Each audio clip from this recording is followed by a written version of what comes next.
Bonjour mes chers élèves, j'espère que vous allez bien.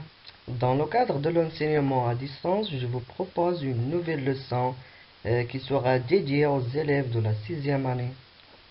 Mais avant d'entreprendre notre cours, il convient de faire un petit rappel sur la leçon précédente qui était l'impératif présent des verbes du premier et du deuxième groupe.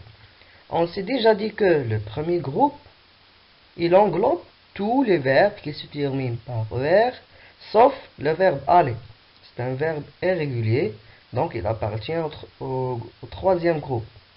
Alors que le deuxième groupe comporte tous les verbes qui se terminent par IR, à condition que le participe présent se termine par ISant, tels que finir, finissant, choisir, choisissant. Ces deux groupes-là ont presque les mêmes terminaisons, sauf ce qui concerne la deuxième personne du singulier tu. On trouve que pour les verbes du premier groupe, ils se terminent par E, alors que les verbes du deuxième groupe se terminent par S. Par exemple, le verbe chanter, on dit chante. Par exemple, il se termine par E. Le verbe du deuxième groupe, finir, on dit fini avec S à la fin. Maintenant, on passe à notre présent cours qui est l'impératif présent des verbes du troisième groupe. L'impératif est un mode qui sert à donner un ordre, par exemple, sors de la classe. Un conseil, écoute ton père. Une interdiction, ne circulez pas entre les voitures. Le verbe à l'impératif ne se conjugue qu'à trois personnes. Deuxième personne du singulier tu, première et deuxième personne du pluriel nous et vous. Et n'est pas précédé de pronom personnel sujet, c'est-à-dire que le pronom personnel sujet n'est pas exprimé. Au présent de l'impératif, les terminaisons des verbes du troisième groupe sont S, ONS, EZ. Par exemple, le verbe partir, on dit part, partant, partez. Le verbe venir, viens, venant, venez. À la deuxième personne du singulier, certains verbes du troisième groupe ont une terminaison en E.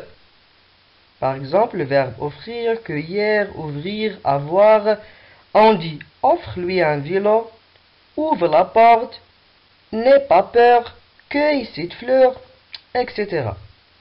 Mais il faut savoir qu'il y a des exceptions telles que ces 5 verbes suivants. À l'impératif, elles se conjuguent comme suit.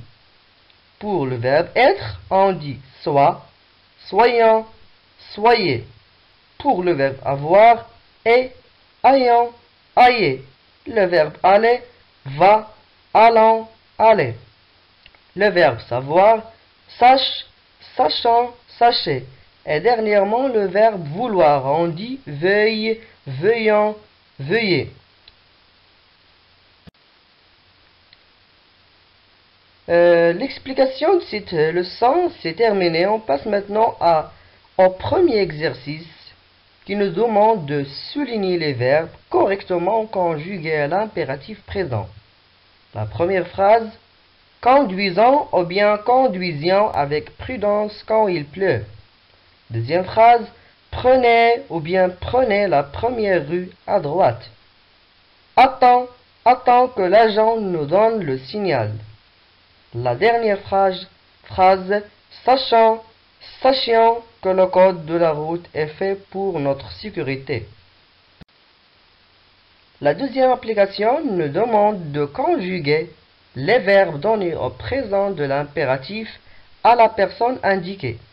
Pour la première phrase, on doit conjuguer le verbe revenir à la première personne du pluriel. Pour la deuxième phrase, on doit conjuguer le verbe mettre à la deuxième personne du pluriel. Le verbe entendre à la deuxième personne du singulier. Et dernièrement, le verbe être à la 12e personne du singulier.